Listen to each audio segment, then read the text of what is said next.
So I'm sure we'll be talking some Colin Kaepernick, Douchebaggery. All right, I like that topic. Trump and Hillary. I have one North Korea thing. What else is? Our Bro, favorite I'm not. Korea. Just kidding. That's a ongoing theme for us here. Oh, okay. Yeah, we have a segment called "What the Hell's Going On in North Korea?" You gotta love them. Because there's always something funny going on. I can usually just find like the first article on Google and start reading it, and then that just starts a whole segment. Yeah, Yeah. man, that vice they have on North Korea is amazing. Oh Both of them. man, yeah. That the first one though is really like he's all getting drunk, and then he's like, "Where the hell am I?" Yeah. And when they just go into that stadium in the first one, and there's like that show with 105,000 people performing for like 10 people. That was just like the when it got real. Like, Yeah, and those people like they act like they haven't seen anyone in months. You know, oh it's my God, yeah. crazy. The karaoke scene too. Yeah, Nuts. that was probably the funny part. And they got the reverb and the echo like turned all the way up on that karaoke machine. Yeah, it was awful. I mean, awfully great, but awful. The Dennis Rodman one was pretty good. North Korea thing too. Right. That was deep. Yeah, he's an interesting character. He's a Yeah. jackass.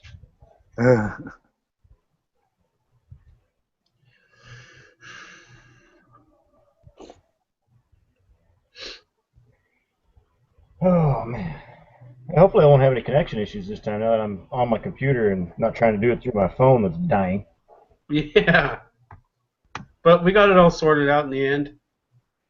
Yeah. Problem is, I listen to the radio and stuff during the day through my phone, and I'm at work. And by the time I get home, it's pretty well dead. And I was trying to keep it alive, and with the screen being on, it charger couldn't keep up with the wattage there.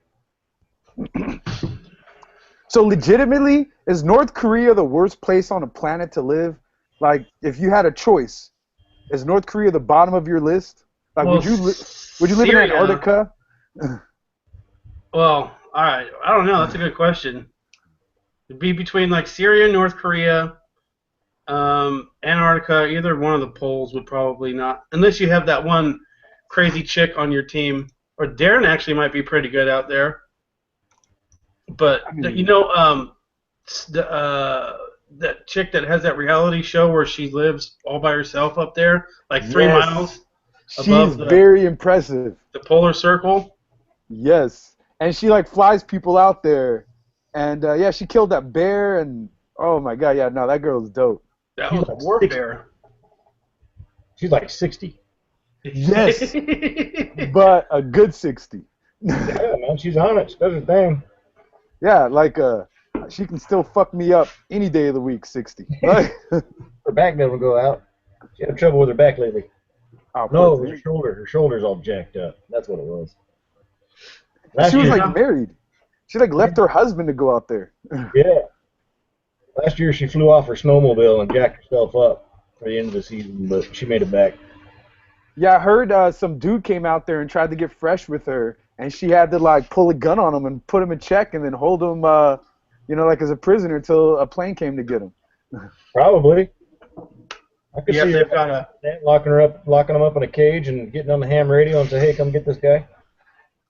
Yeah, she should have fed him to a bear, but yeah.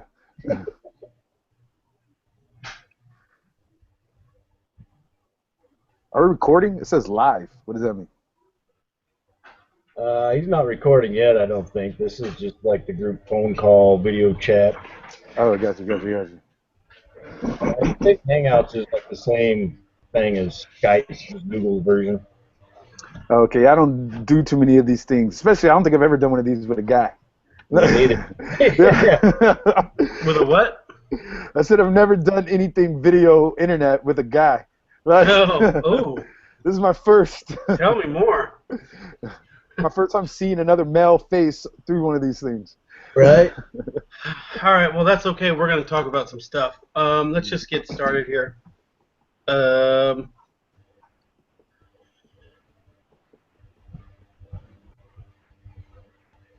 Hello, and welcome to another episode of Mercury's Cast. I am your host, Travis Montgomery.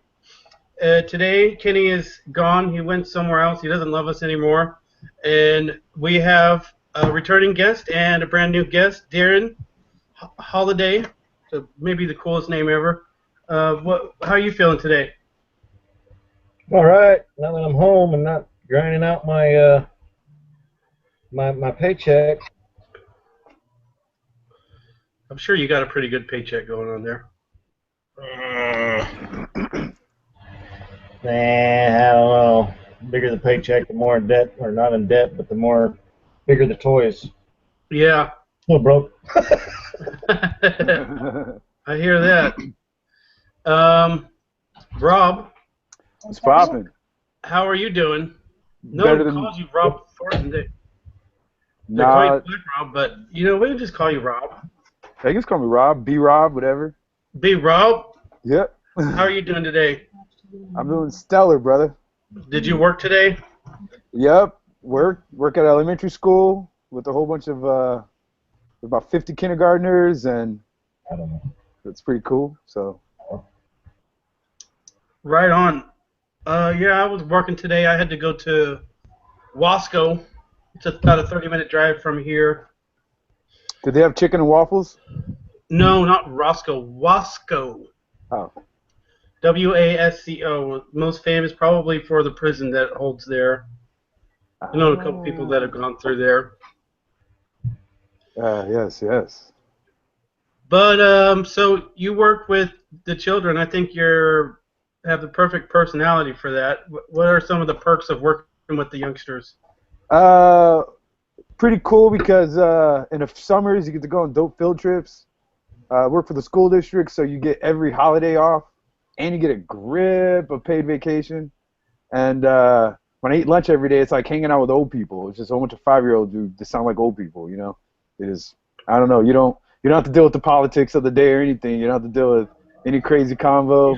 You're just talking about why Frozen sucks compared to Lion King. You know what I mean? Like, Nice. why the new Star Wars series, holds weight or doesn't. You know what I mean? Like, I can just, you just get away from all the drama of everything. So Pretty dope. do they watch the Star Wars Rebels cartoon? Because that's pretty big with my son. He loves that.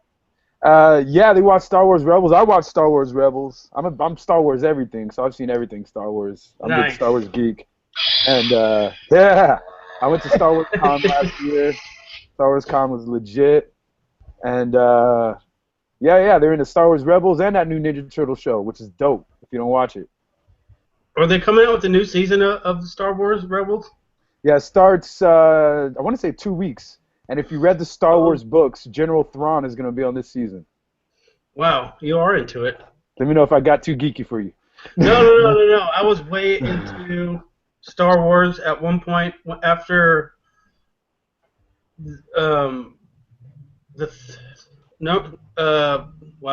after episode 6, which is Return of the Jedi. Return of the Jedi. I started reading the book for 7 and 8, but that was so long ago I can't even remember. And I got you. 1, 2, and 3 were cool. A lot of people like to criticize it, but I still had some fun watching it, and I had a lot of fun watching the new one, which some people didn't like that much. I'm with you there, man. What about you, Darren? Star Wars at all? Oh, yeah. Grew Yeah. up playing stuff. The new one pissed me off. Really? Yeah, the middle ones were okay, but the newest one, I didn't like how they made her just all of a sudden start using the Force and do things without training. That kind of annoyed me. But overall, it was good. Yeah, she did have zero learning curve. She went from like 0 to fucking you up. Again, starts doing her shit, and I'm like, wait a minute, Luke spent like freaking 3 movies. Yeah. in the freaking woods with Yoda doing all this shit, and all of a sudden you can start moving stuff. Get out of here. Yeah, that's true, but I think that's kind of what her aura or like her thing is that she's so powerful that she can learn on the fly like that when she needs to. But I understand, you That was a know, pretty good point. You cannot debate that point. That was pretty good. I still love the movie, but that was a pretty good point. man, when I saw well, my brother who's passed, me and him we were huge into Star Wars, and so it kind of rings home for me. But when I saw Luke at the end, I got goosebumps. It was like ooh, and then you start reading into the potential for the next episode, and who knows what the hell they're gonna do. But anyways, so should we just dive right into Donald Trump Yeah, let's and do it. is starting to is he backtracking on his immigration issues? Darren, why don't you go ahead and answer that one first? I don't think he is. He's trying to work. I don't think he's backtracking. A lot of these media guys and all this stuff, oh, he's backtracking. He's backtracking because he said this. Because what were his exact words, not the media words. Um, Something about softening up his stance on the people that are here.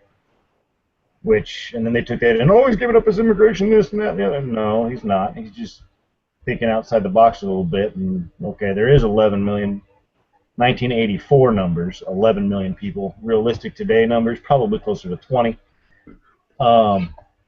There's 11 in LA. Yeah, Probably. right. And well, it was 84 or 86. I've been 86. Oh, whatever. Either way, it's back from the 80s is where they get that figure from. And you can't just go hauling people up out of here. So he's just kind of opening the doors to maybe working with them a little bit. I mean, the guys that's getting caught running the stop sign with no papers, you're gone. Bye. You broke the law. We caught you. See you. The ones that survive the time clock and don't get caught and stay here long enough, as they get their citizenship and then they have citizenship, hey, whatever. But the ones that are out breaking the laws, besides being illegal,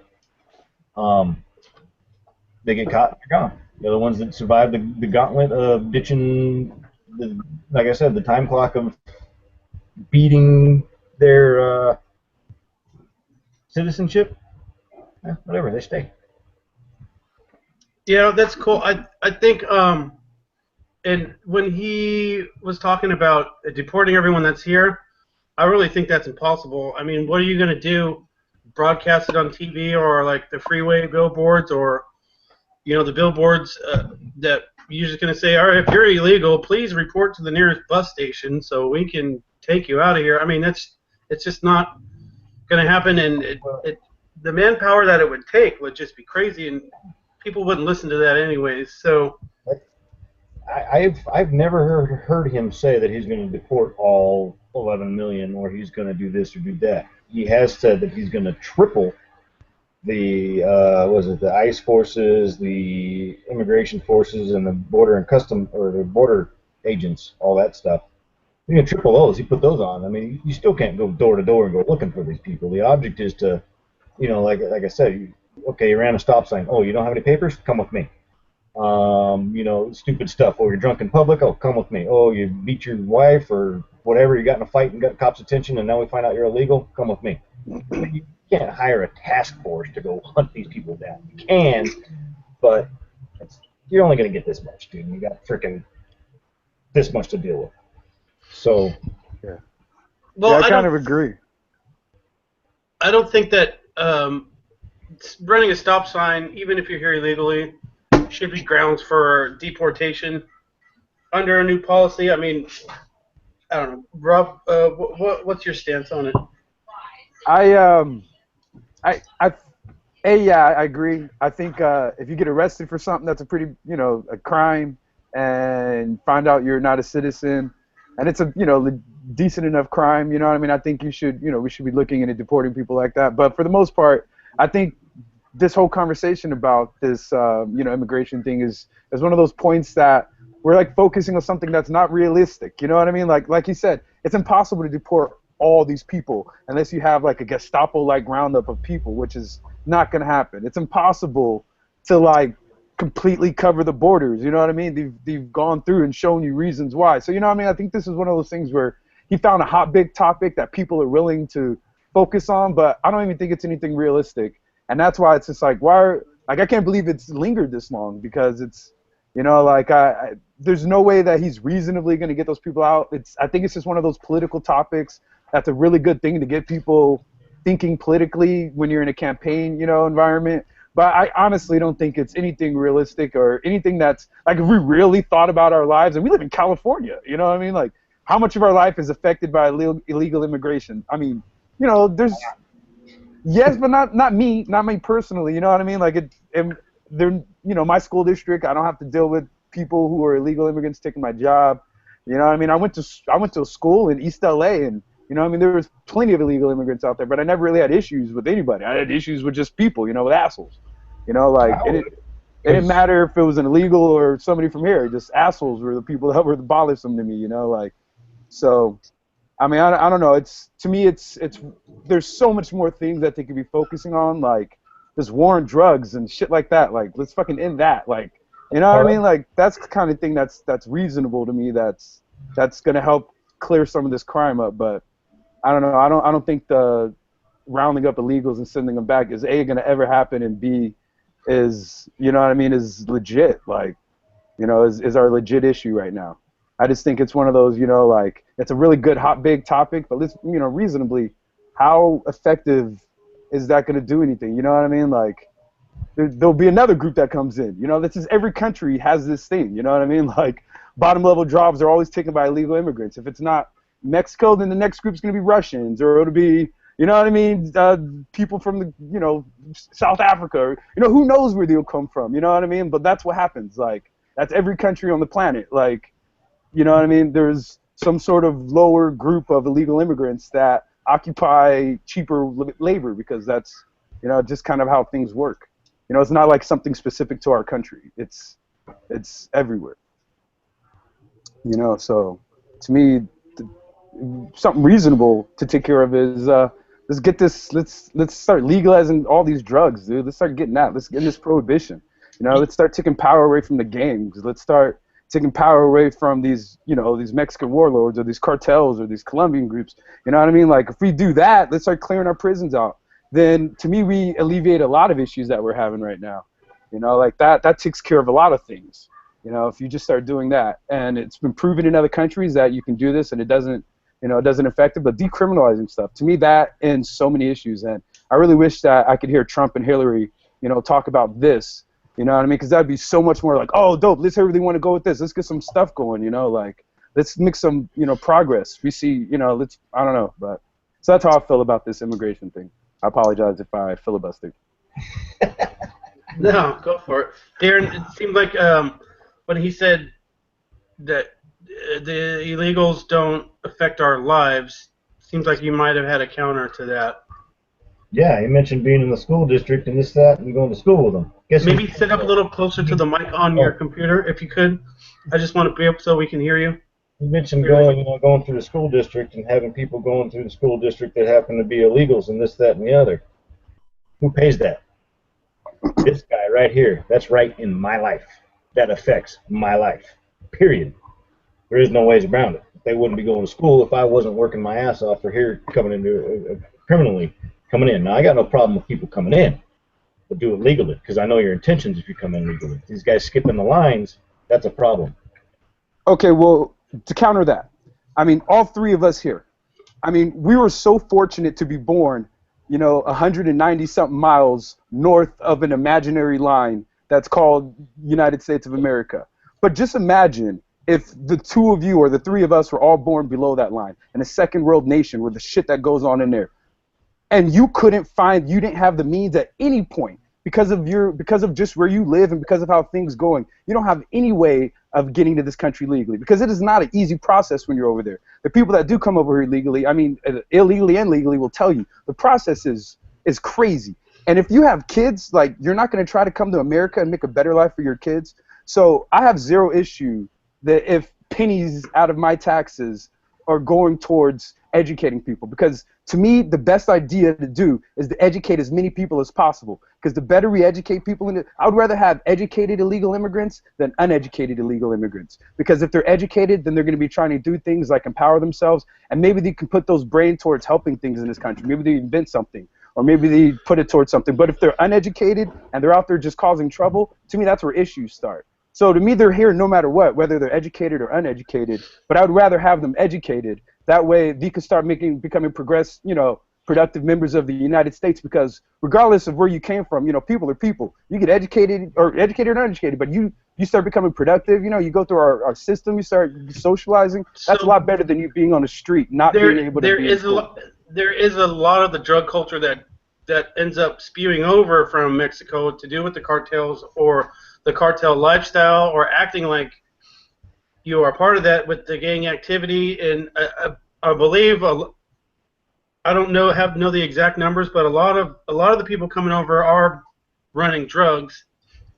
And there's another thing to be said for the growth in population for Americans. Yeah, I do have a ton of sympathy for poor people in Mexico and poor people in Africa and poor people in these war-torn countries in the Middle East, but there's still only a limited number of resources in America that we have to fend for our own selves. So at what point do we stop sacrificing?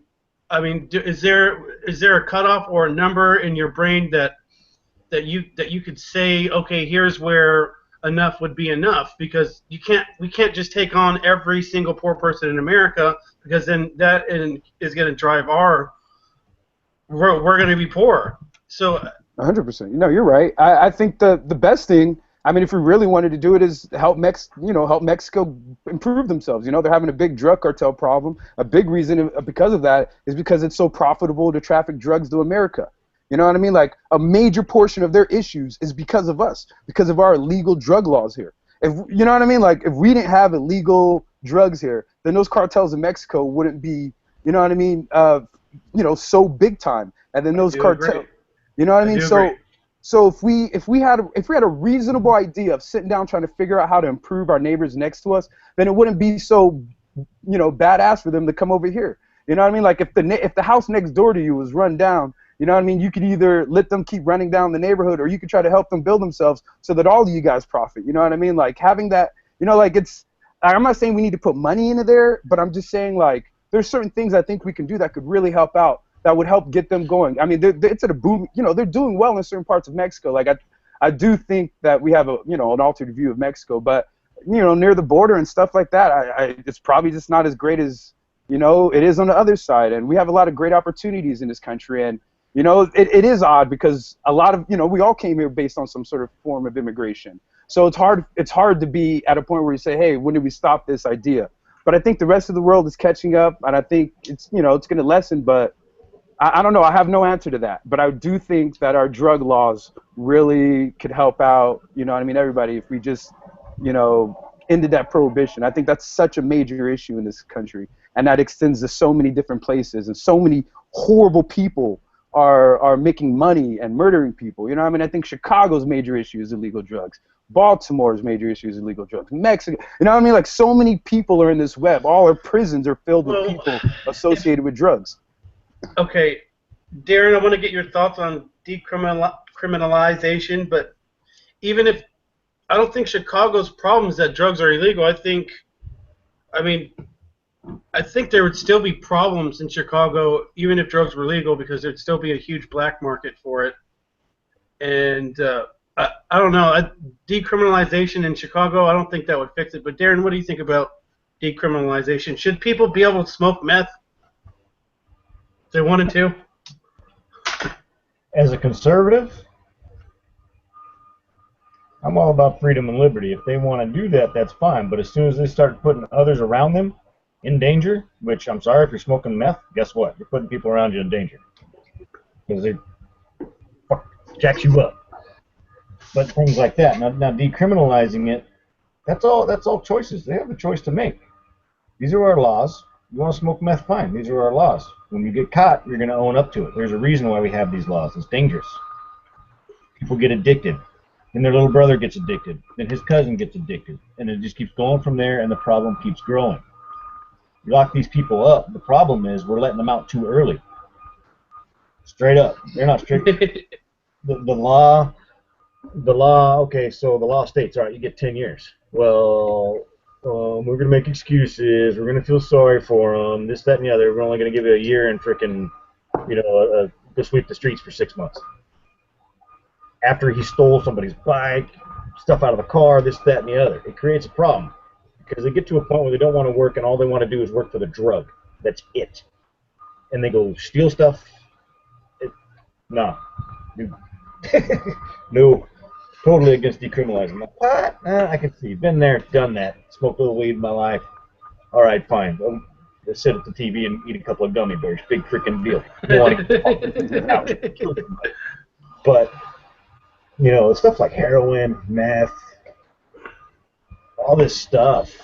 Well, acids and shit make people go jump off of things and think they can fly. And okay, well, the problem with sending people to jail because of a substance is that prisons are for profit these days, and the unions are making money off of people being incarcerated, and it seems, I think drugs, even including heroin and maybe cocaine, get a bad rap. If you're doing meth, then you're usually probably pretty unhappy. And I live in Bakersfield, and Jesus Christ, there's so many people on meth out here. It's really commonplace. It's so I'm more of it's your body. You do what you want with it. I think a lot of these drug laws were put into place to lock people up so that the lobbyists and stuff like that can make money. And I don't know. I think a lot of they're not as bad for you as a lot of people would think. And I don't know. It's tough. Decriminalize. There's some countries out like for instance Holland, and I think Argentina recently. Portugal, I think, did it. Yeah, Portugal. They decriminalized everything, and like crime went down big time somehow. Yeah, not only that, but when they catch people that are having issues with it, instead of taking them to jail, they take them to clinics and get them help. You know what I mean? And since you take the black market out of it, then everything is regulated. Everything is, you're getting pure stuff. You're not getting that crap made in somebody's backyard in Barstow. You know what I mean? Like you're getting some legit stuff. You know what I mean? They're educated on it, and just think of it. It's people are already doing it. You know what I mean? Like if you legalize meth today, I'm not gonna go try meth. If you legalize crack today, I ain't gonna go do crack. You know what I mean? Like it's the people that are doing it are still gonna do it. But what you take out of it is gangs fighting over it, gangs making major profits off of it. You take the transportation out of it. You take who's going to sell it? Walmart? I mean, how are you gonna? You're gonna go buy. We have weed shops. What happened with weed? You know what I mean? I mean, again, I would have to look more into what Portugal is doing and how it's distributed there. But I'm just saying, like, there's ways to do it where we're not hauling people to prison, like you say, where people are profiting off of prisons, where it pays them to make money off the prison, and then all the crimes that are associated with it. How many people are murdered based on drug things? How many people are robbed, like you just said, based on the drug things? You know what I mean? Like, so meth houses, all these crazy things. And I'm with you, man. I can't stand tweakers just as much as the next person, or crackheads. Like they both affected me. But that's why we have laws. That same with alcohol. Alcohol, people do some of the worst shit on the planet on alcohol. But we have laws, and when you cross those fucking lines, we have some strict-ass goddamn laws. And I think the laws should be equally as strict for fucking all of those drugs that we deem are horrible. You fucking go out on meth and you steal somebody's stuff, and we test and we find out, hey, you're going to spend some time in jail. You know what I mean? We're going to have some super strict laws if you abuse these drugs. But not just for having it in your pocket. Yeah. But if we find you just having this in your pocket, listen, instead of driving you to a jail, homie, we're driving you to a clinic and helping you taking you to get some help. You look like you're strung out and you need a hand. Yeah, you need to serve about 30 days with that. There's an Huh? issue with that. We're a constitutional republic. Freedom and liberty take precedence. You can't force anybody to go to a clinic. That's got to be on their own recognizance. I mean, so yeah, so maybe not that. We Maybe can you stay don't force over them to here go to to death. clinic, but No, sitting you them in won't. prison. I mean, treating them Yep. like they're a criminal for Yep. doing a drug. Yep. And based on what? Like, how many people are in jail based on weed? I mean, these are based on archaic laws, and who's to say like what drugs you should and shouldn't be allowed to? Like, the people are dying way more from prescription drugs than any of these other drugs, and alcohol is still worse than all of these. Like, when you talk to any given doctor, the only drug that if you quit it cold turkey, one of the only drugs that if you quit it cold turkey, and you're addicted to it, and that can kill you is alcohol. You can die if you're addicted Barbiturates to too. alcohol. Yeah, but Barbiturates. yeah, but you know what I mean? Like heroin, meth, those, if you just drop those one day, you don't die. So you know what I mean? Like there's weird levels as to why things No, are. no, heroin is you can have a seizure and die from that one too. No, go look it up. Dropping heroin is the heroin addiction is just like having a common flu, and doctors have gone through that. Like there's issues and it sucks and it's horrible for people. But the issue that I'll have with it is just like a really horrible version of the flu for a week. But it's not. But alcohol kills your liver and it fucks it up and it poisons your liver. When you go off alcohol, it can destroy your liver, and that's why people have to get weaned off of it and all that horrible stuff. That's what happened to. Yeah, Eric. That's what happened to that guy from the Stern Show, the midget guy, Hank the Angry Dwarf. If you ever watched that, he got off alcohol and he died because of that. And he started, Well, he was addicted to it, and he slowly his body was wrong. poisoned his liver. But that heroin thing, that's I know people that I went to high school with. I'm not going to mention any names here. Thought it was coke and snorted it. Died. Yeah, well, that's Done. That's a mistake that can be made. That's why it's illegal. That's a death. But Period. again, that's because it's illegal. Now think of it like this. If this was in a properly labeled container, would they have died from that? If this was something that was regulated and something where they got it from a place where they labeled it kind of like weed in stores, then would they have taken that? It was probably in some sort of baggie and ambiguous because it was a black market thing. If this thing was something that was legal and stuff, it probably would have been in something just like pills. Pills weed aren't in comes unlabeled containers. containers. And you can't really. You don't know what strain it is. I mean, think of all the prescription drugs you get. Prescription drugs you get are all in labeled containers. They're all in something that have a description on them and everything. So if your friends that had, unfortunately took the wrong drugs, if that drug was legal at that time or some sort of regulated where they went to a store and they picked it up and it had a label on it and it had a description on it and it had maybe even something like that would have been a lot different. They wouldn't have noticed that. Like again, it's the fact that it was a black market that maybe didn't help this situation out.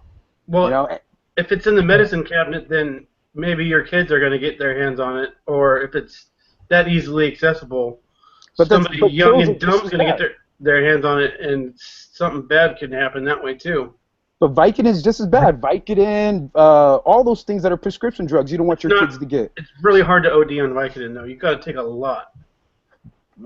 Same with you don't want your kids taking any of those drugs. So if you're a parent, and me working with kids for the last 14 years, me, screaming to parents, please keep all prescription drugs, any sort of drugs, out of the reach of kids. A medicine cabinet maybe isn't the best place for kids. My mom used to have Xanax in her cabinet as a kid, and thankfully I just never wanted to take Xanax as a kid. But my mom used to just keep her Xanax all around the house, but I just was never interested in doing that. But as a parent, you should keep those things in a lockbox just like you keep a gun in a lockbox. Those things can kill your kid if your kid gets them and abuses them. Well, there's a lot of bad parents out there.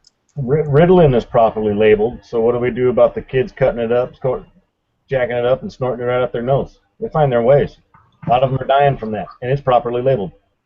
Yeah, well, they're dying from it because they're not educated about it. If we had better education in schools, if the DARE program as a kid, like when I went to middle school, they showed us a video of a kid smoking weed and dying. I swear to God on my entire life. Way. But it wasn't real. It wasn't real. No, it wasn't a real video. It was a dramatization. The education system on these drugs is so horrible. Nobody's giving you proper education on it. Our school system should be educating kids on it. The DARE program is a joke.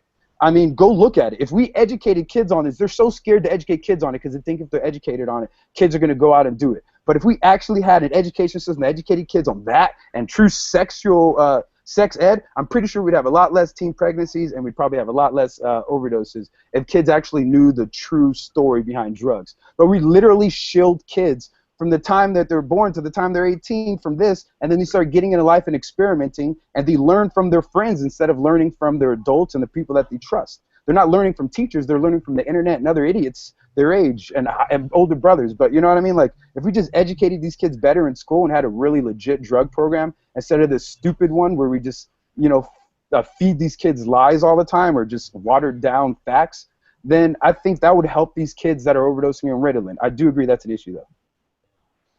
It's not the government's job has no business doing my parenting for me. It is my job to take responsibility on myself to raise my child and explain to my child that stuff. Government's responsibility is the basic education, math, Okay. English, stuff like that. They have no business teaching my kid about sex. They want to give me a wager, okay, or a waiver. I'll think about it. I'm gonna look it over and see what's going on.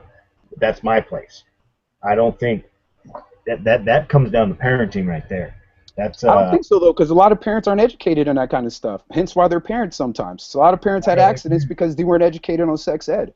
I mean, I'm sorry, but there's a lot of knowledge that comes with sexual education. There's a lot of knowledge. And we should learn from educated people about that. We should learn about, you know, the statistics of pull-out methods. We should learn about the consistency and how, you know, effective a condom is. We should learn how to put on a condom.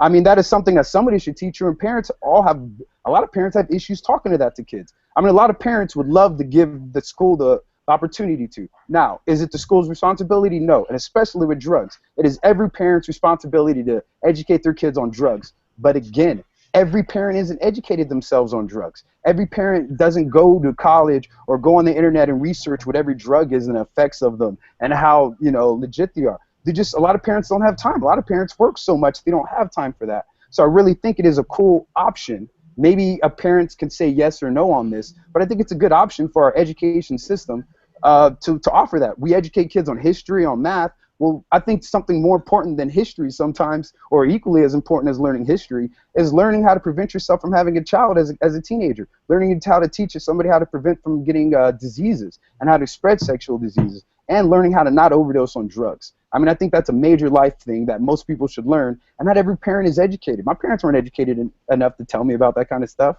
You know, my mom knows a lot. She's really smart, but she doesn't know, you know, she was a single mom. She doesn't know how to tell me how to put a condom on, you know, like, and there's a lot of single moms out there that wouldn't know how to tell their son that, you know. So, I mean, I'm not saying do it at 5th grade, but I'm saying maybe, you know, when you do have sex ed, because we still do give these kids sex ed. You know, we all had sex ed in high school. It was just a piece of crap. It was just horrible. It was horribly taught. You know what I mean? It had no substance to it. I don't agree with the school doing that, but I kind of at this point don't have a choice either. The government's going to do what the government's going to do, and they're going to put in all these programs, yada yada yada. And honestly, if they're going to do it, it should be before 5th grade, because it ain't like when we went to school, man. The internet's around. These kids know everything. Yeah. You can look right up. It's right there. That's the scariest thing. I'm with you. I mean, I'm not sure if you're a parent, but I know Travis is. I wouldn't know how to tell or think about what to do with the internet. The internet's the scariest fucking thing on the planet. Dude, Like, Keeping my children far away from the internet until they are ready. And my 11-year-old is not ready to crash course in the internet. I monitor what she watches on YouTube. Put it that way. yeah, you should, man. There's so much stuff out there that, I mean, I'm not a parent yet per se. I just got engaged. We'll see what happens. I managed congratulations. to do my thing and not having any kids, but now it's time. Maybe soon. I don't know. Yeah, you know, that's the internet's the scary one, you know, like, and these kids, like, you know, I work with middle school kids during the summer, and even if we have blocks, so these kids know how to get around the blocks to get on dirty shit on the internet, and they know how to look it up. They're fucking geniuses at a young age. Like, we think kids are all stupid nowadays, you know, oh, you don't know anything. These kids know how to manipulate a computer early on. Yeah, and I think that goes back to good parenting. I'm sorry, go ahead, Darren. Well, I agree with them. I'm just saying they can work their way around a computer really great, but they can't tie their own damn shoes or start a lawnmower at the same time. Hey, get this fact. This is a true fact, okay? At every school in my school district, we have clocks on the wall, regular clocks, okay? There's not a kid out there that can tell you the time on a clock.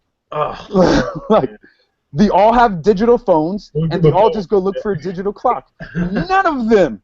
Zero. That's my trivia. At the end of the day, I'll just point to a clock and be like, somebody tell me what time it is. And none of them can do it. Bad, man. That's But bad. they all... That might be a lost technology, though. We kind of don't need them anymore. Yeah, it's like cursive writing, you know what I mean? Yeah, we do. On the everyday basis, we don't, but those regular old clocks can do a lot of things that most people wouldn't think about, like they can be used as a compass, they can be used as sundials, there's all kinds of stuff you can do with that. Damn. And I went to buy, speaking of clocks, before school started for my 11-year-old, I went to get an alarm clock for her so she can start getting up on her own, which props to her. She gets up before we do, and because she knows she's a slow starter in the morning, so whatever. And then I was looking at the clocks, and then I was like, oh, this one has AM radio. That's cool. I'm gonna get that one. And I was like, I don't even have a radio in my house. Like, what if everything went off and all I could do was, if there was an emergency and there was no TV, there was no internet, and the only thing that was up was a radio, I would be, oh yeah, and this guy could talk to people on Venus. I would be the only asshole in the neighborhood that didn't have a freaking radio in the house to listen to what the hell's going on in the world. So I got the AM. It was just like a big like WTF, because if the electricity goes out and you have a battery powered radio, well then you're now in today's world you're a step ahead of the game, and I didn't even have that until now. Yeah, especially if the zombie apocalypse happens. Yeah, I need to get a radio. You're tripping. Not just any radio, a ham radio. A ham radio. Yeah, this guy was talking to people in England, right, or Australia. And I've got a couple in Australia, Ireland, like the one guy in Japan, a couple places in Africa, and just random places around the world. That's awesome. That's awesome. Yeah, there's and speaking of technology, I was listening to a podcast today where, speaking of lost arts and dying technology, where deaf people, blind people, gosh, now they can, there's these apps where you can take a picture of words and it'll speak it to you, so you kind of don't need Braille anymore. But then they're not learning how to spell, so when they're trying to communicate with people through words that they're trying to type, even if it is Braille, they have no idea what to do. So it's kind of like there's a yin and a yang to these technological advances, including the internet, and to bring it circle back around to parenting, if you give your kid free run on the internet just because they're entertained and you don't have to deal with them, then you're an asshole. And if you're not teaching your kids about, the dangers of drugs, and if you're not hiding your drugs and guns, then you're an asshole.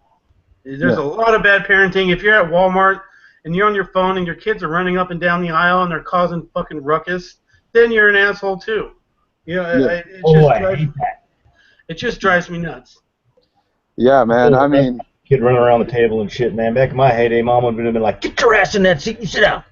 None of that for me either. I'm with you, man.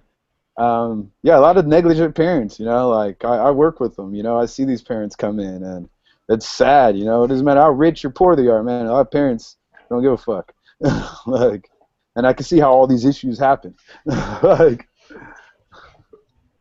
So. Yeah. Well, all right. Let's talk about the wall now. We're not done on Donald Trump yet.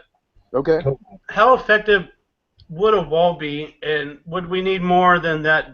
If say that, Darren, I'll let you pick this one up, because I got to turn on this light here. I think we would need a wall and like some underground technology, and then some above ground, maybe infrared. What do you think? That's what Trump's plan consists of. Sounds good to me, man. It's something that needs to be done, and I was real impressed with the meeting that he had with the Nieto that he had with the Mexican president the other day. It was actually pretty constructive. The media butchered it today. They made, if you said that, and if you look back at the news conference, it's like, oh, that's not even close to what was said out of either one of their mouths. But They both seem to be working together on it, and the door is open. Everybody's big question was, well, who's going to pay for the wall? Well, that hasn't been really discussed yet. Trump wants them to pay for it. I'm not 100% sold on they're going to pay for it. There's ways to make them pay for it, but Well, that's what he said. I mean, and what do you think about his visit with Felipe Calderon? That's who the president is, right? no, Nieto. Oh yeah, he's out. Yeah, that's what I was just talking about. He's. I thought the meeting was very constructive. They both got out and they made their press conferences side by side. They seemed to have met pretty close to eye. They had a few disagreements on some things, but they were acknowledging that, hey, we're seeing eye to eye. We got problems with the drugs, the cartels, illegal immigration, jobs, money flow. They gave out numbers about $6 billion a year going south, and $X billion a year coming north, and the trade needs to be there, which is good. They're right. But there has to be a stop on this influx, not just for immigration that's dealing with our economy and their economy, because it's taking people away from there that are producing and putting them here, and vice versa. It's driving jobs out. And the other big thing they talked about was the cartels and the drug issues and the violence that are on the borders are coming back and forth. They both seem to be in agreement that the wall does need to be made, but I think the big question now is, are they really going to pay for it? They don't want to, but let's be realistic here. Trump kind of sounds like an asshole when he says, hey, they're going to pay for it. But we are the United States. We have a very large economy. We run the show. I'm not that we're any whatever. We protect them. Our military is their military. That whole continent down there is ours. We own it. Nobody attacks it. Why? Because we're right up north.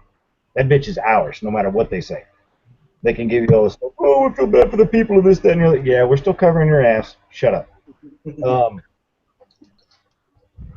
so, in the long run, I honestly, I have my doubts, and then I have reasoning that says maybe they could, because Trump, hey, man, he's got a way to work this stuff out. I mean, he might say, hey, you're going to pay for it now, but in 15 years from now, after that's paid off, you guys are going to be making this much profit per year for benefiting from this. You're gonna it's gonna suck now, but 10 years down the line, you're gonna be loving it. You're gonna be adding another $10 billion to your economy or whatever.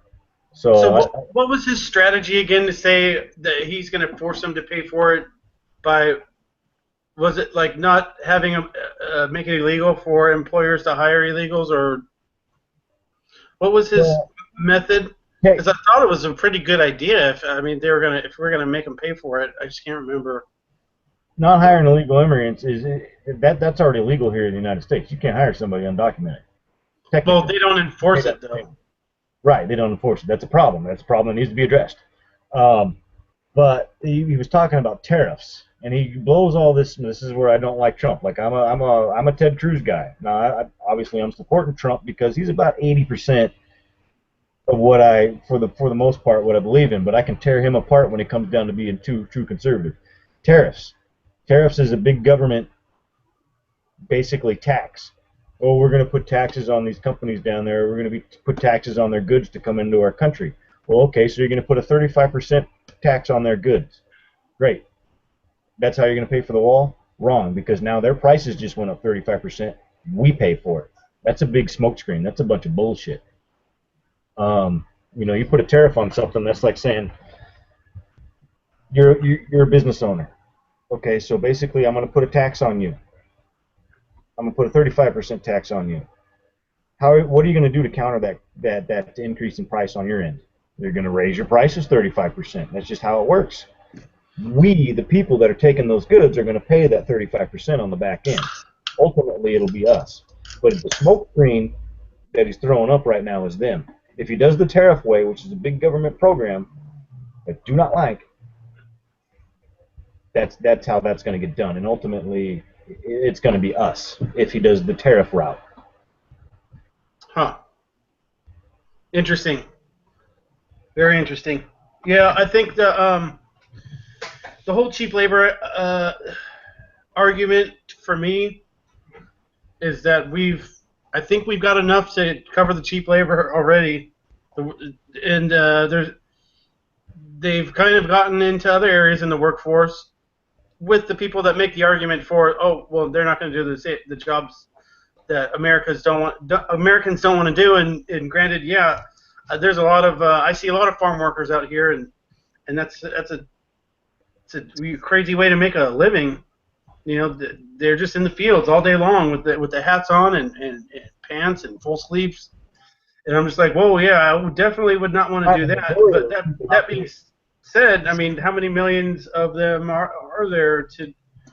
And then there's a whole argument of like, yeah, we got to take some into just for a value of life for other people, but it's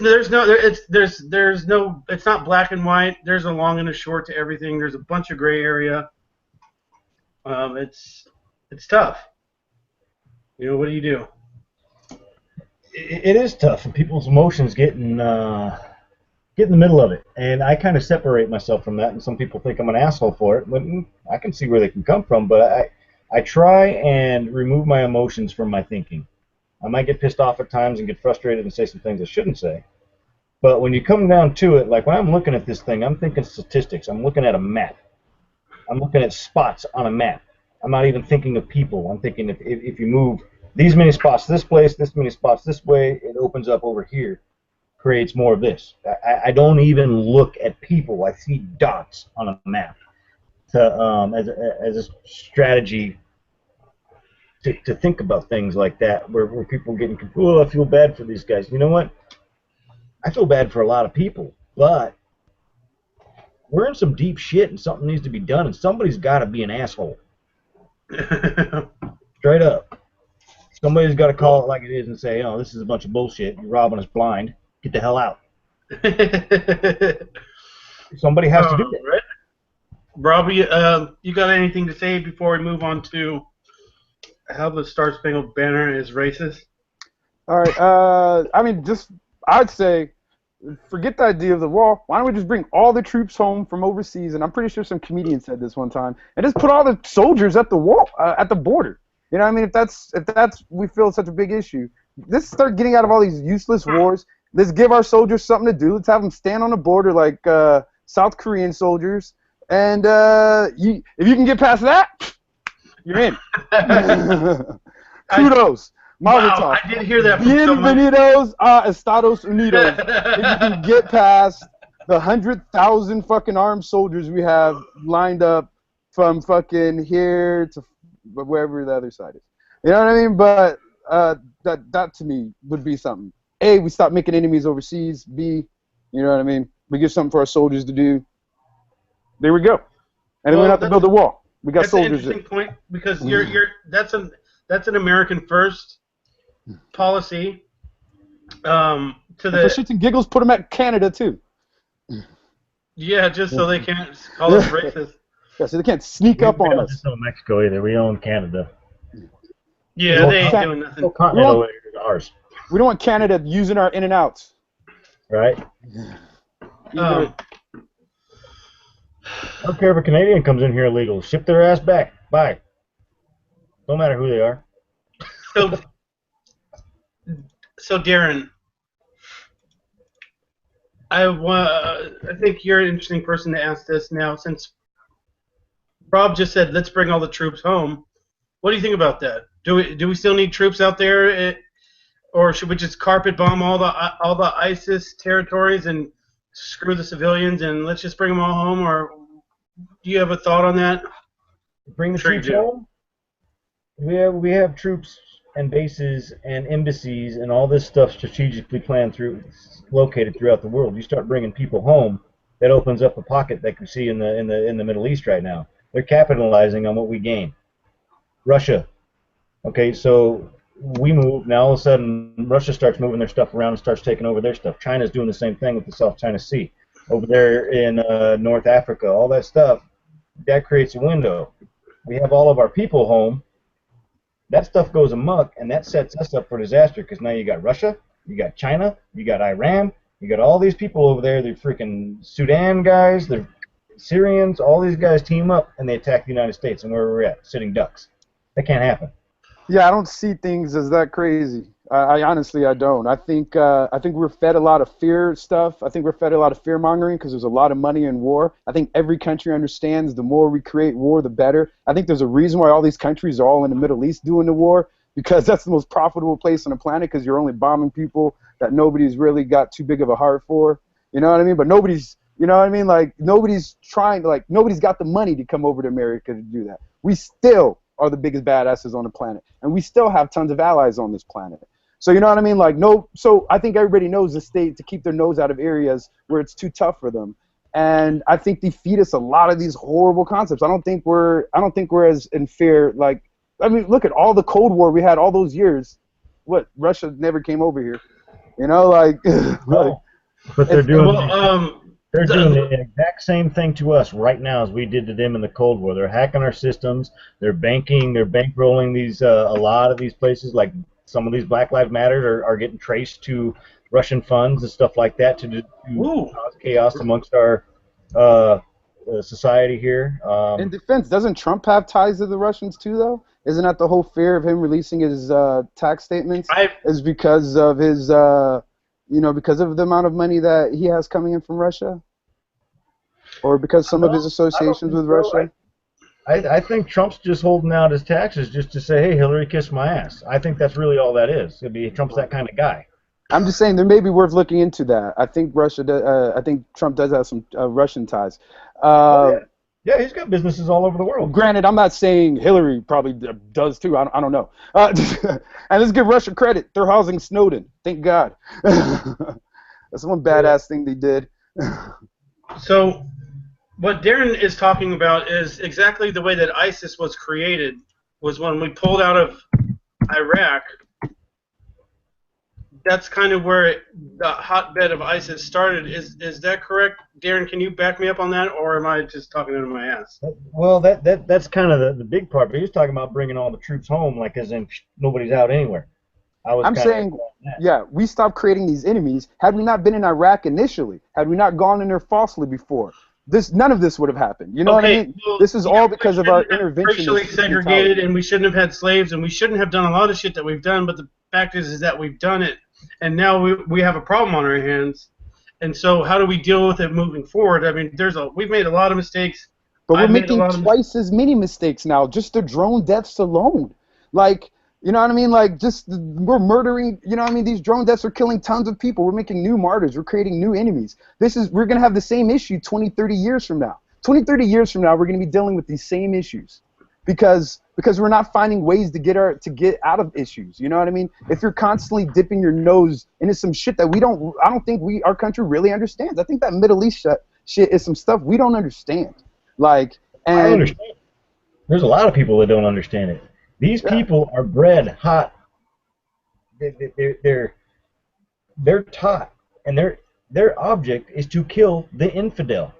Christians, anybody that is not of Islam around the world, they will kill you. Make no mistake about it. They have an opportunity in a hole. They are coming after your ass. They're going to throw you in a cage. They're going to set you on fire. They're going to throw you in the same cage and drown you. They're going to cut your head off on national TV to show you're the infidel, and this is what happens when you're the infidel. They're going to rape your women. They're going to rape your children. They're going to do all that stuff. Not all Muslims are that way, but 10 million of them are, and they're nasty. Yeah. They are moving. They're moving across North Africa. They're spreading all. They got a big, huge problem in the UK now, all over there in Europe, and France has a huge problem right now. These people are not. It's not. You get a whole aspect of religion, but as far as I know, the Islamic religion is the only one on the planet that can get misinterpreted into violence and actually people acting on it. I don't see Buddhists going around cutting people's heads off. I don't see Christians going around cutting people's heads off. Now, in defense, Christianity did this, but it was years ago. You know what I mean? So with indulgences and burning witches and things of that sort. I think but that's not what we're dealing with today. We're not dealing with violent Christians. We're not dealing with violent, whatever religion that you might want to. I'm not worried about Hasidic Jews right now. The Muslims are the problem, and to keep bringing up the past it doesn't. Listen, to not bring up the past is ridiculous, because if you can't learn from the past, then You know We what I mean? have If you learned can't from bring the up past. examples of the past, then you just could repeat the same mistakes. We So paying have, attention to history is one of the most, relevant things you can do, because we can see how these issues were dealt with in the past. We can see how people were educated in the past, and we can see how people evolved past things in the past. But to say that it's irrelevant to look at the past could be missing a huge opportunity. I mean, we should be looking at all aspects of everything. This is something that shouldn't be just as quick as to say, don't look at anything. We should be looking at all avenues. This is a serious issue here. This is like, you're absolutely right. This is serious. We do not understand it. This is spreading. This is something you cannot stop with a, you know what I mean? These are The just biggest ideas. religion in the world that has more members than any other religion has any ever had, Yes.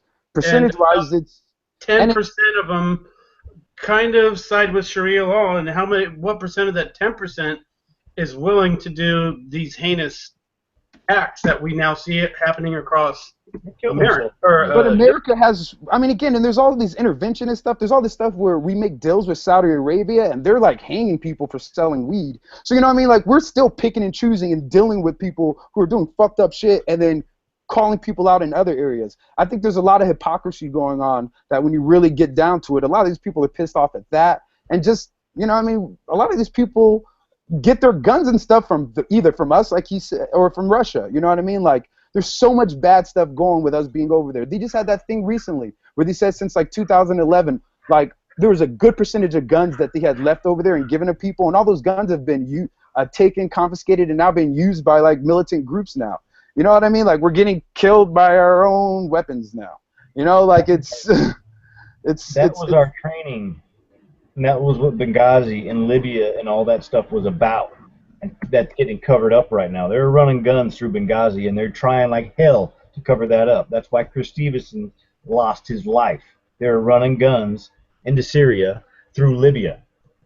And what happens with these this policy of, oh well, we have to ask them, say, hey, stop that, please be nice, and thinking that's actually going to work against people that want to cut your head off, and leaving. We have dropped our resources, and the people we were training, we pull out and we leave them to hang with our guns. Those people run away from those guns, and the guy gets them. We yeah, have pulled out. We should have held on to that. We gave up. It's like we try and train these people to try and be allies with them to combat our enemy with us, but then And we then we don't leave them. know when they're going to turn, or if they're going to turn. With Afghanistan, I think it was a little different. I'm not sure how many. I mean, because we just kind of got out of Afghanistan. We're like, all right, see you later, guys, and here's a couple guns, but we don't know. And a lot of times when we're bringing aid to these countries, ISIS or Al Qaeda or whoever could be stealing them. Exactly. Yeah. You read all kinds of stuff on these guys that, oh, a convoy got overtaken. I mean, not necessarily our guys, but we would drop weapons off to these guys that are, the Afghan, oh, what's the name of it? The army we're working with over there. I don't know. There's so many of these freaking yabba dabba doos going on. I don't know.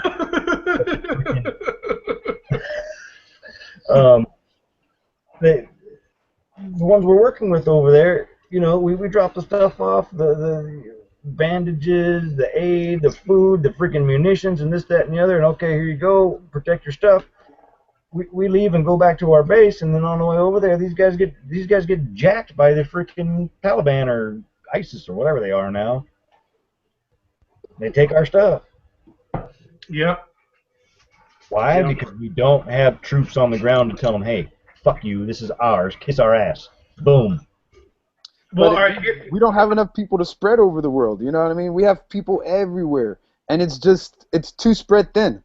It's either fully commit to it, and then again, a lot of these times we're not in these countries for genuine reasons. You know what I mean? There's a lot of shady shit going on in these spots when we get over there. And that's the whole bad part, is there's not genuine thought going into this. You know what I mean? If there's genuine, concern, we would have been helping countries like Liberia, and you know what I mean? There's so many forgotten countries that we don't go into because there's no, financial advantage of that. And I think these countries understand that.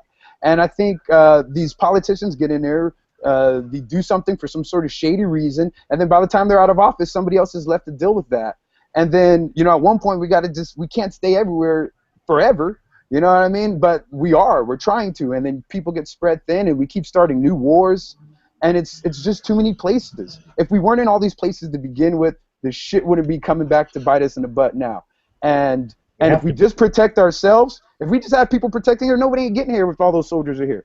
If we sit here and protect ourselves, and we have Britain, the greatest, historically the greatest navy. I don't know how they're doing now, but we have our allies. We're still the strongest people in the world.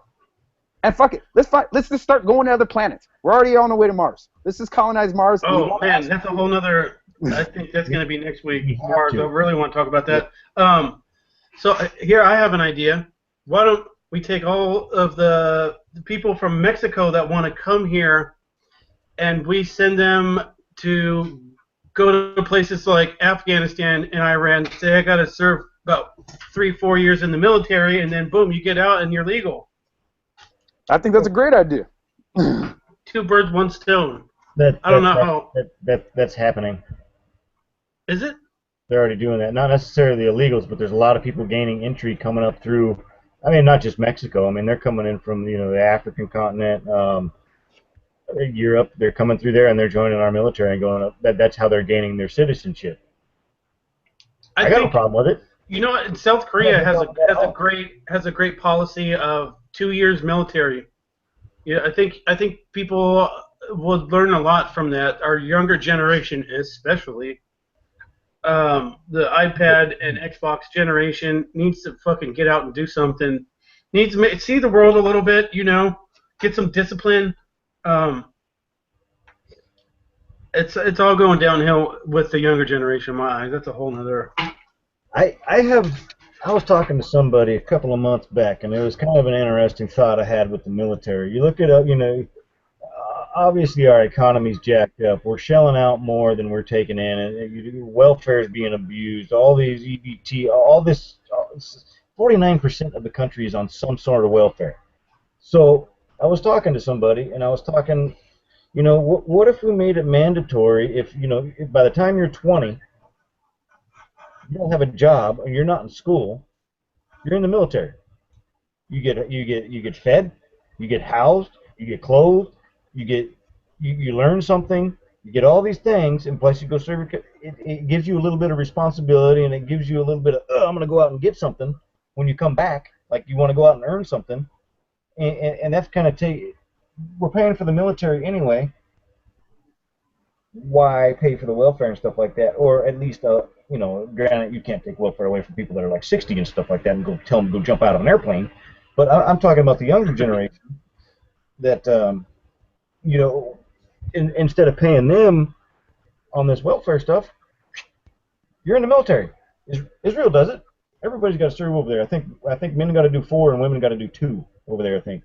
But it's the same concept. I mean, why pay a military to do all this stuff and welfare for that age bracket at the same time when we can take that, put them over there, and it's all in one blanket, it's all paid for, and they're actually doing something for it rather than sitting on their ass playing their Xbox?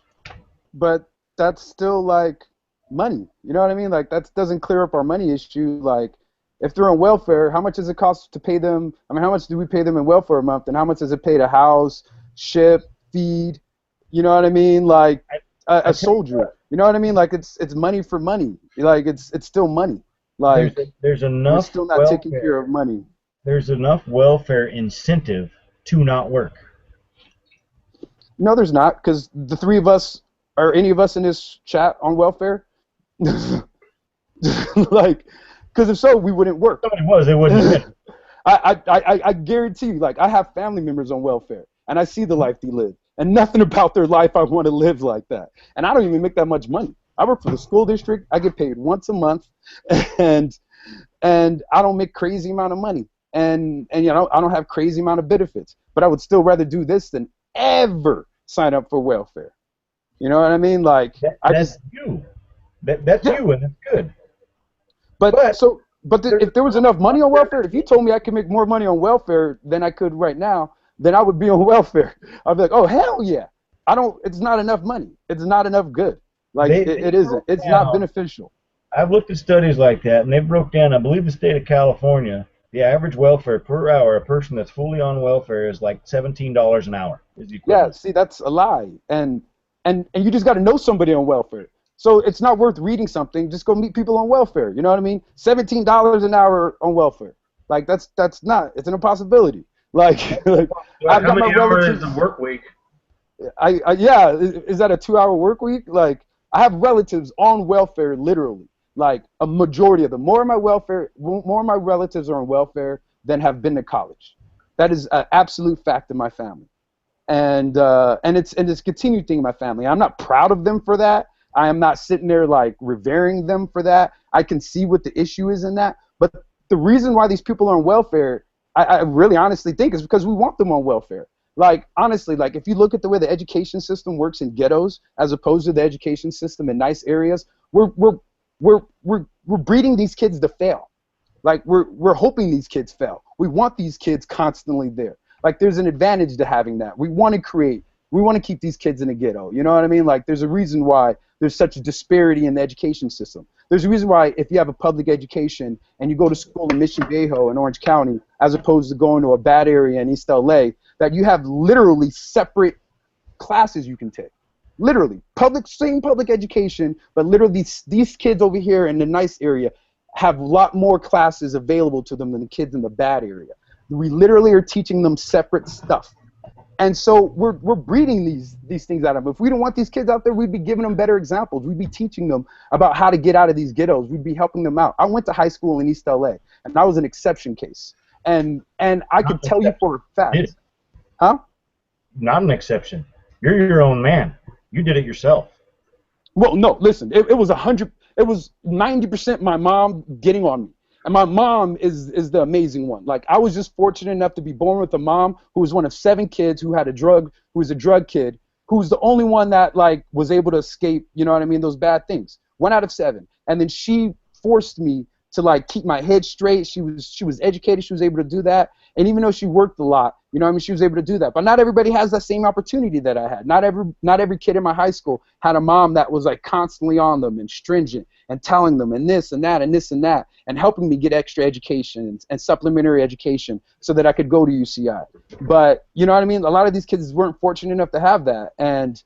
But it's weird because I work in a school district now where these kids are given that. These kids are giving better classes. These kids are giving opportunity. They're learning about ways to to do different things. And it's not necessarily that college is the way. You know, I mean, they're just learning ways of advancing themselves in life, how to manage a checkbook, how to manage an account, economics, things of that sort. And I'm telling you, I promise you for a fact, at my high school, I was not given those same opportunities. I really, really, really think the reason why we have this issue with these people in these ghettos and these people recycling themselves in these areas is because we want them doing that. There is profit. There is an idea of keeping these people in the ghetto, so we're not ruining the Are opportunity. you sure it's not city members siphoning money out of and county members siphoning money out of? You know what, Travis? Should have gone to.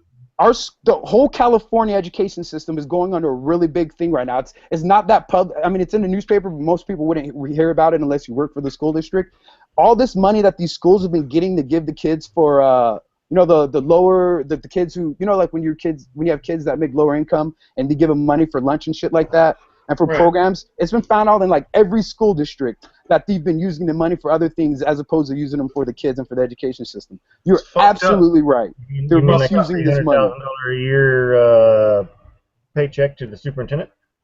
That's some shit. And the school union. Don't even get me started on the teachers union and how bad that is. Like, listen, I'm all about restructuring and breaking down the whole school system and starting over again because this shit is broken. I agree. I totally agree. My mom was in the school district for over 30 years, so I'm very, very familiar with that stuff and the unions and all that and how they're shafting everybody. Yeah, they're not good. I tried to opt out of the union. You know what I mean? They won't let me. You can't. Like, not the state of California, man. They will have your head. You're absolutely right. All right, so let's explain that a little bit. So, why did you try and get out of the union, and why wouldn't they let you? When you sign up for the job, they start telling you all these union dues that you owe and all this union stuff, and then I was like, oh, okay, whatever. It looked like there was a couple of advantages, but as I started working there, I started noticing like I couldn't do certain things. Like I wanted to get 2 jobs within a school district, and they wouldn't allow me to have that. Like the union. is the one that blocked me from doing that. They wouldn't let me work over a certain amount of hours.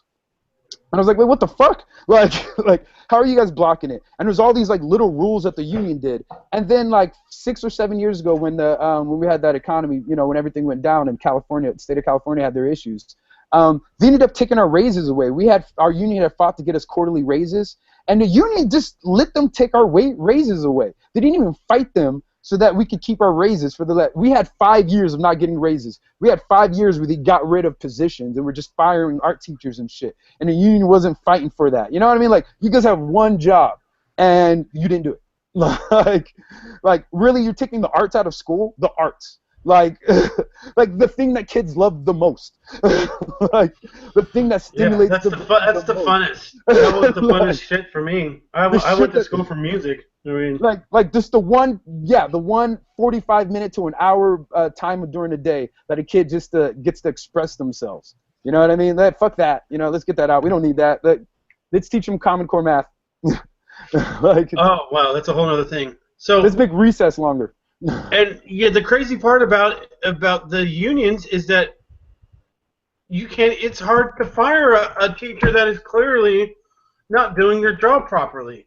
If I don't do my job properly for 1 week, I'd probably be fired, but not a whole year or 2 years or what. And Darren, you said your mom was involved. Do you have how can you expand on maybe the problems of our educational system as it stands right now? Well, I wasn't in. Like I said, my mom was in the school district for 30-some odd years. I grew up around teachers. I grew up around health clerks, office secretaries, principals, all that stuff that would come in from different schools because they'd come over once in a while. I was younger. They'd do a girly hot dog boil in the backyard, or cook in the backyard, and drink some wine or whatever. And I'd hear all the gossip. It's all a bunch of bullshit. They put on the dog and pony show. Yeah, I'm in the union. And they all get back to the house and they talk shit about how fucked up it is. Yeah.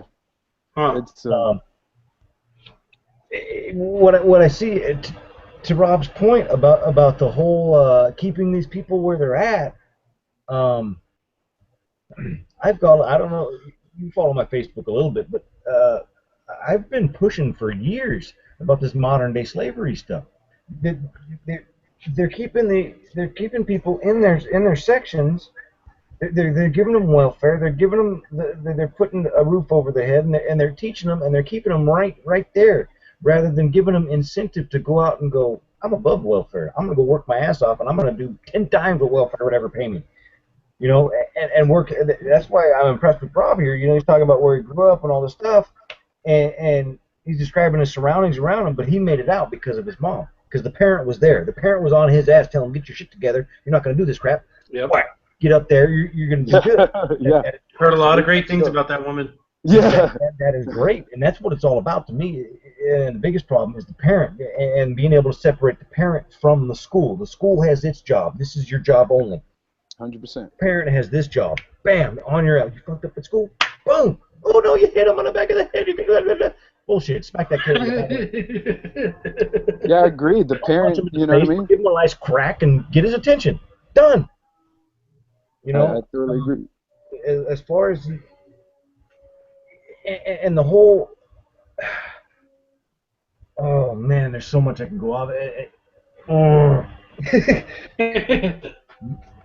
all right, man. Liberalism. It's liberalism.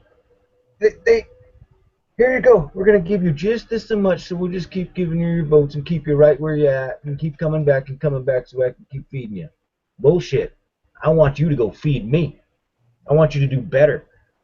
I want you to frickin' drive a jet plane if you want to work that's fucking 2 miles up the road. Take that fucking 747 off, park that shit in the parking lot if you want. Yeah, it's a big-ass plane in a little tiny parking lot. That'd be cool as shit because you could. You know?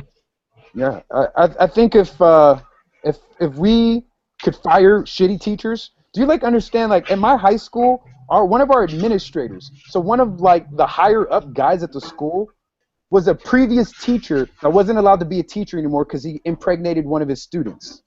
And the only reason we found that out was because he impregnated one of the girls my senior year in high school. So he had done it again, and his wife came and exposed him. because the union had just or the school district had just moved him to another school, and they didn't put him in a classroom. So now he's like got a power position. And that's what happens in the school district is we keep kids around horrible fucking people. And we don't and we don't promote teachers that do well. We should have an incentive system where if your kids are fucking badass, then you get paid more. And if your kids suck, fuck you, you're fired, you're out of here. And then we'd start producing a lot better Americans. Like, I am all for getting that union out, and just like the private sector, pay by performance. You perform well and your students do great, dude, you got one hell of a raise coming. Yeah. Your students are down here instead of up here for the last 4 years. Yeah, you're not getting a raise. Matter of fact, we're trying to look for somebody to replace your ass because you suck. Listen to how dumb this shit is. I tutor kids in math. I tutor Common Core with kids. So Travis, I don't know if you can understand that. Common Core yet. What the fuck? Well, we'll go back to Common Core, but continue, Rob. But so, anyways, when I helped the kid on their homework once, and I showed them how to do multiplication, but I didn't show them the method of Common Core, and the teacher marked him wrong. So this kid had done the multiplication right, had the right answer, but because he didn't do it the laid out goofy way the teacher wanted him to do it, they was giving it wrong. So that's what's weird in our education system today. It's not, hey, however you get this, if you use your fingers, if you use Common Core, if you use memory, however you get the answer, let's just reward you. Good job, you kid. You know what I mean? No, you have to do it this way because we're trying to teach kids dumbed down ways of things, and I think there's a really distinct reason why we're doing that. I don't think that's accidental. And you're right. And they call it. You know, they talk about the Clinton machine. They call it the liberal machine. It just keeps pumping this out, pumping this out, pumping this out, pumping this out. It's a system. It creates all these dependent voters that look at that, where in the real world, you and I would look at it and go, okay, 5 times 5 is 25. Yeah. You have all these freaking steps down to do all this shit with Common Core, and then they mark it wrong because they didn't do it the way they commanded you to do it. No, that's bullshit. The answer's still the same no matter what way you got there. The end game is still the same. Yeah, I mean, it's so weird. That's the hell out of me. When I see it, I don't even understand it. I don't even understand, like, what the hell's going on. Because I was always able to do it in my head. So the Common Core, to me, it's like, what the fuck? You know, I mean, how far does it go? Do they do long division? Fractions, decimals, and like, is it easier when you get to that later stuff? Okay. Because like the examples that I've seen are really dumb. So, all right, fill me in, break it down. Okay, so instead of telling a kid 6 times 6 is 36, you would tell a kid, hey, listen, if you get 6 apples and put them into 6 groups, how many apples do you have? You know what I mean? And a kid would have to draw that out. And you have these really weird drawn out ways. So instead of telling a kid that 72 divided by 8 is 9, you know what I mean? You would have this weird chart and a breakdown, and you would split it up. You know what I mean? So it's literally just teaching a kid. You know how when you're a kid, you're like, how does this apply to my life? You thought that about math until probably if you ever got into like senior year calculus, then maybe you were like, oh, okay, I see how this applies. But other than that, math never really seems to apply to your life until, like you said, you get into the real world. Well, your bank account. Yeah, and they give you word problems that don't make sense because they're always like, well, this Johnny's going on a train this way. And you're like, I've never even been on a train. Like, why is Johnny, and who's this fucking Johnny? I don't even know any kids named Johnny. You know what I mean? So it's just weird. And so instead of that, it's like literally telling you what the purpose of things are. But some kids, like myself, learn better when you just tell me 6 times 6 is 36.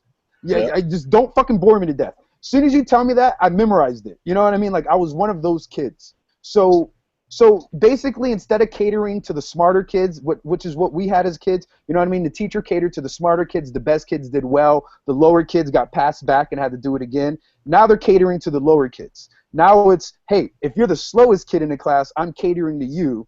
We're going to make sure you get it. But now these smart kids are bored. So now they're the issues in class. You know what I mean? So remember when we were younger, the issues in class, the kids that initially started getting put in ADD medicine and Ritalin were the kids that were slower. You know what I mean? Those were the problem childs because they were so lost they couldn't keep up with what was going on, so they became problem children. And then teachers started getting them medicated and horrible things like that. Well, now the issues are the kids that are the smarter kids because they're so bored in class because it's such a long process. And instead of a teacher being able to say, hey, listen, You can either memorize 6 times 6 is 36, or you can learn that 6 apples in 6 different baskets equals 36. Either one of those you can learn. Instead of saying that, the teacher is saying, okay, you can only do this way now. And it makes no logical sense other than we're trying to create dumbasses.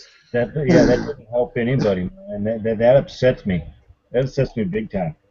And the teachers are not given the freedom to not do that. That's the worst part. You have these teachers that are amazing characters. I work with some people that are just ready to jump in a school district, these mavericks. You know what I mean? These people that are ready to educate kids and you just want to change lives, and they have all these cool methodologies. And those principals and administrators get in those teachers' rooms and shut that shit down and say, no, F you. This is what you teach the kids. This is how you teach them. This is what they're going to be taught. This is what they're going to do. You get zero freedom. You get zero freedom. And what school district? Well, maybe you don't want to say what school district that you work for. I wouldn't. I mean, 100 people might listen to this. I wouldn't mention it. Okay. But yeah, it's again, I work at a good school district. You know what I mean? Like the kids, it's the classes, the opportunities the kids have at a higher level are better. You know what I mean? So if a lot of these parents in my school district give their kids supplementary education because they can afford to. There's this thing called Kumon. There's all these different little programs. Dude, Kumon, those motherfuckers back in the day used to do shit like that, like lickety, like Common Core. We need to be teaching these people fucking Kumon.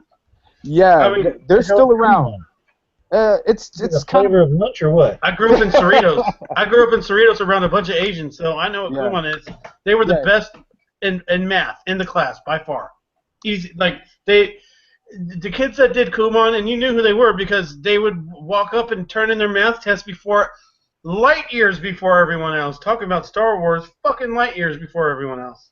Yeah, basically you educate your kid outside of school. Basically you send your kid to school for socialization skills and for minimal education and to get him in the system. But then outside of school you educate him. And that's what my mom did with me too. So I didn't have Kumon, but I had something similar to that. And that's why in 10th grade I was in calculus. You know what I mean? Like that's why in 11th grade I was in my second year of calculus. Like that's why I was able to have those advancements because my mom gave me.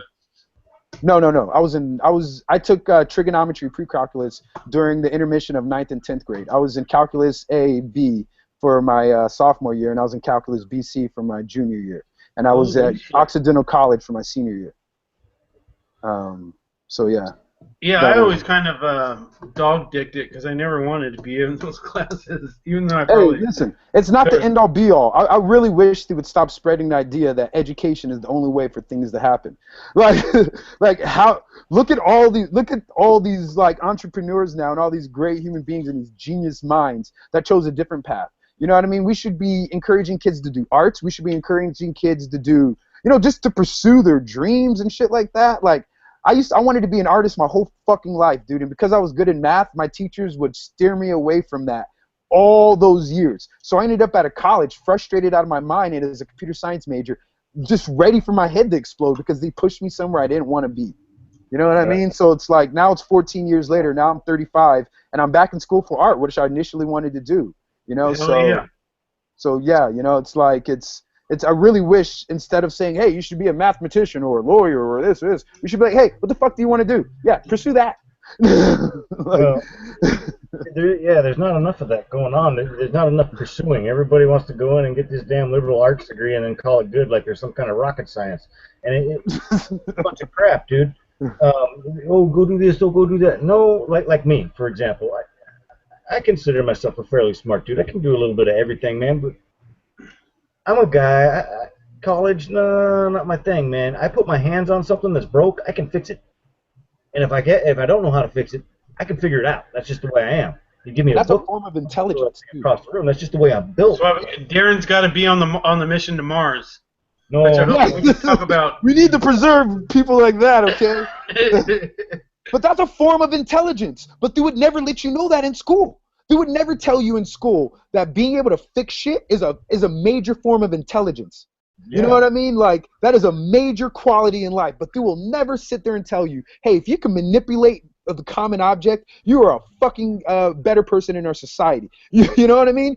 Like, it's so weird. They never bring in mechanics for Hero Day. Like for Hero Day, like one of the parents at our school was like some rich dude and he had a Lamborghini and he brought all the kids out there to see his Lamborghini and so they could see how cool this guy was. I was like, fuck that, dude. What about that dad over there that's fucking working his ass off and building shit? Bring the kids out there. That's my fucking hero.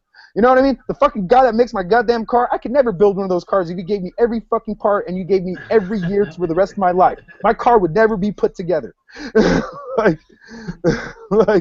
you my television right now. You give me all the pieces to my television on the floor, and if I don't have an IKEA how to put it together thing, that shit will stay fucking broken for the rest of my God-given life. Well, I don't know. The rest of your life, you got a lot of time to start figuring some stuff out. No, there's some point where I'm kicking the shit out of that TV and stomping it like that guy in fucking Office Space, okay? Like, there's one place where I'm frustrated out of my fucking mind for it. Listen, there's this.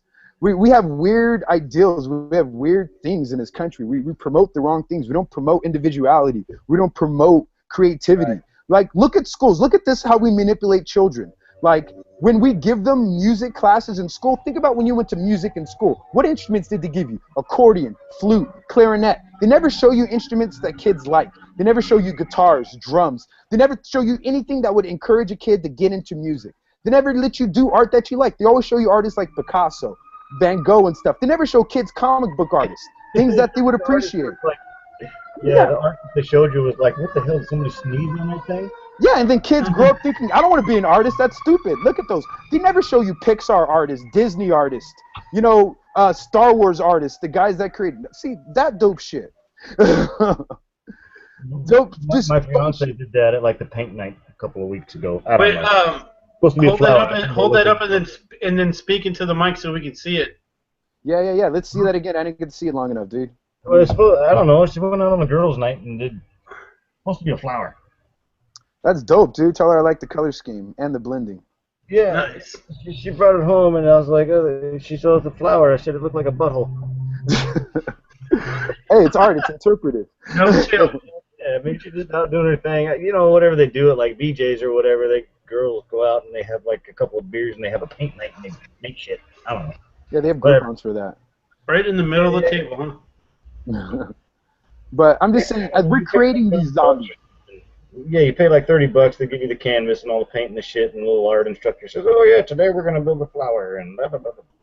Buttholes. There's an episode of Bob's Burgers where he painted animals' buttholes. I don't know if you remember that. I remember Good Burger, not Bob's Burger. What's Bob's Burger? It's a cartoon on on Channel 11, Bob's Burgers. You never heard of it? It's on Netflix too. Did you see F is for Family? Oh hell yeah, that was amazing. Oh my god, I can't wait. Amazing. Can you guys hear that? I heard a little something. What the hell? All right. Let's move on to some North Korea stuff and then do some shout outs and get the hell out of here. I just had some. You just had some what? I had something that popped up on my Google Chrome and it was blasting noise in my headphones. Oh, got you. So we're talking about North Korea? Yeah, let me read an article real quick. That's kind of what we do. I found one and I can't. It's gone now. Something about a backpack bomb. Here we go. The Independent, which I believe is a English publication. Yes, it is. So, the headline reads, North Korea, soldiers, quotations, armed with nuclear backpacks as tensions rise over U.S. South Korean military exercises. And they got some dudes, a couple thousand people goose-stepping.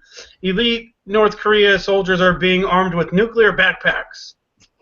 A source has claimed as tension increases over...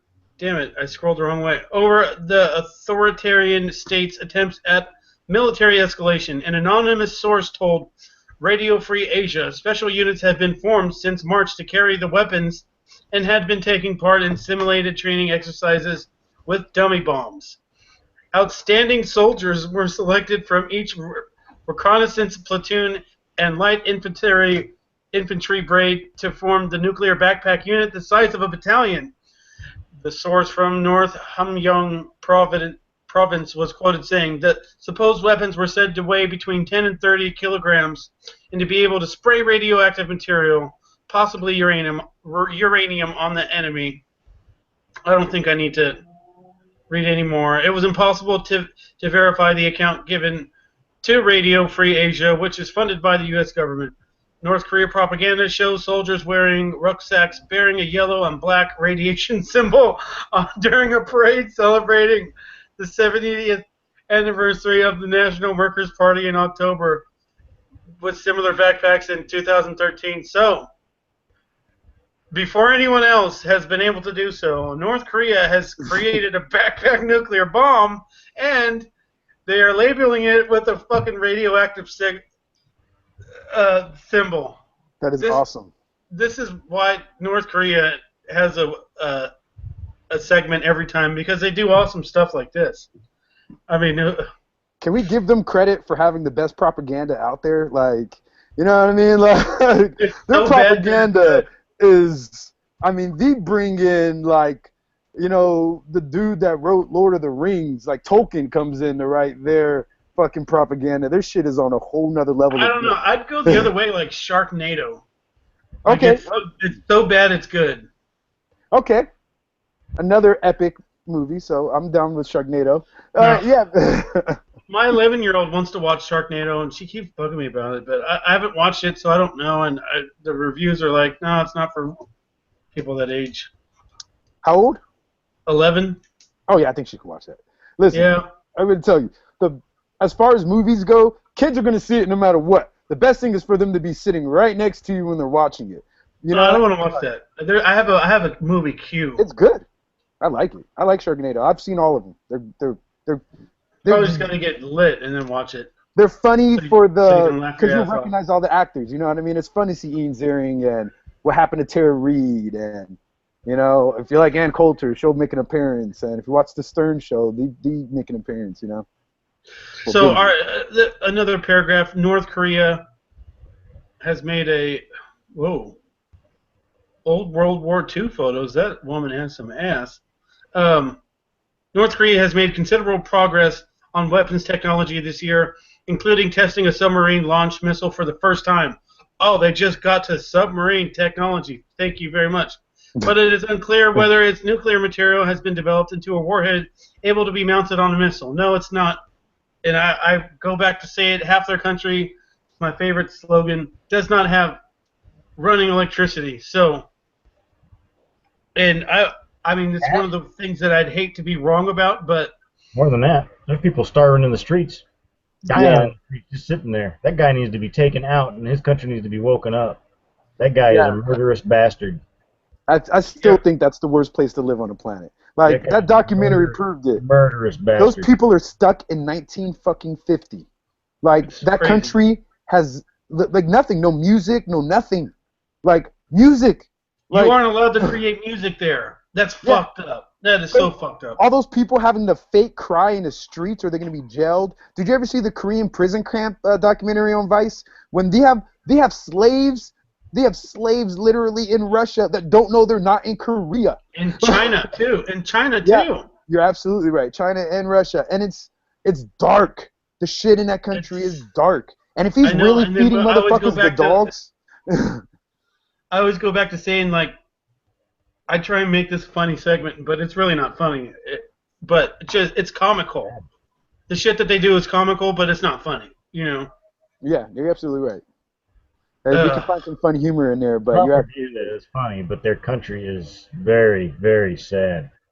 Yeah. I feel really, really bad for those people over there, man. They have no idea what's going on outside. They don't even know what the hell the internet is. It's shut off. They don't even use it. Yeah, that and the video of when the Vice went back to North Korea and they go to that internet bar and they just they just zoom in on that guy on the computer, and he's just pressing enter over and over again. You know what I mean? Like, that's sad, dude. Or when it was like 140,000 people performing that show, and that show was just for Kim Jong-un. And these people's whole lives is dedicated to performing, to learning how to do gymnastics for one man. I mean, that's fucking dark, dude. And they don't even have food. They don't have seasoning. They don't know what a cheeseburger tastes like at McDonald's. They've never had a chicken nugget. They've never seen a Ninja Turtle. They've never heard. Whoa. McDonald's is a terrible example. Dude, when I was a kid, nothing was better than a chicken nugget than at McDonald's. Okay, but I think when we were kids, McDonald's was different because I used to crave that shit too. But They have I real feel burger? yeah, they're no longer using real chicken or real beef. No, Probably. actually white meat nuggets now. So ironically, the nuggets nowadays are better than the nuggets were when we were kids. But we just had. I know it's shit. I don't care. I eat anything. If I'm hungry, it's going in. I'm gonna eat it. Yeah, I'll eat healthy when I can. Sometimes some chicken nuggets are bomb. And if I could never have had the ability to have a chicken nugget or a Cinnabon, that would suck. Yeah, we're really privileged. Yeah, like, fucking A, man. North Korea. Holy shit. Could you imagine if your parents were horrible enough to have bred you there? I know, and that's a topic me and Kenny went on length about. I think it was episode 20. Like, if you're a couple in Syria right now, don't have sex unprotected. I know, and it's not funny. It's like I posted it on Twitter, and someone got really fucking mad at me. I think she was Muslim, but the ultimate answer to the question is that you do, because who else? If people stop having kids, then no one else is going to be able to carry on your cause, which is let's get the fuck out of here. And even though if you have to bring some people into the world into a fucked up environment, you're never going to get yourself out of there if you don't bring people that are going to fight for your cause. Yeah, you know. And was kind of the ultimate conclusion that we came to. Yeah, I mean it's weird. Plus, I mean those people in North Korea don't know life sucks. Like they don't know. They don't have perspective. They don't have no idea. It's a Truman Show. It's a Truman Show. Zombies. Don't they think Kim Jong-il and Kim Jong-un defeated America? Like, wasn't that some of the shit? Like, they think that motherfucker's trouncing us. Yeah, Like, it's crazy. Yeah, that's that. I mean, I think of some horrible places on the earth, but I think if you told me I had to live in Alaska with the shitty fucking 8-month suns and shit, I still think I would have to deal with that. And the bears over fucking North Korea. And you can tell me North Korea has epic weather. You can tell me it's like a big-ass Newport Beach. Like, I'm still like, no. Like, no music? Like, what the fuck? Like, I don't know about y'all, but I can't do that. I could not. No music, no art, no movies, no good food, no seasoning. Fucking chicken with no seasoning. Have you ever had chicken with no seasoning? Yeah. It's awful. My roommate cooks chicken with no seasoning. I can't make it through 2 bites. Like, no salt, no shit. Chicken is a huge part of my diet. Yeah. Go ahead, Darren. I'm sorry. Just saying, just because Rob doesn't know, I'm kind of an outdoorsy guy. I cook a lot of shit out in the middle of nowhere, and that's just what it is. I don't carry pepper in my back pocket. Oh, but you cook. But when I'm at home, man, I season the shit out of everything. Oh, okay. I get what you mean. Yeah. See, I'm the kind of person that when I go on trips, I bring seasoning. Yeah, just in case shit. It doesn't take up that much room. I mean, white pepper, salt. white and red pepper, crazy underrated. Man, you got a backpack on and you're hiking uphill, and you're going for quite a few miles. Every little ounce counts, man. Yeah, you're right. I can imagine. Yeah, but you're a real man.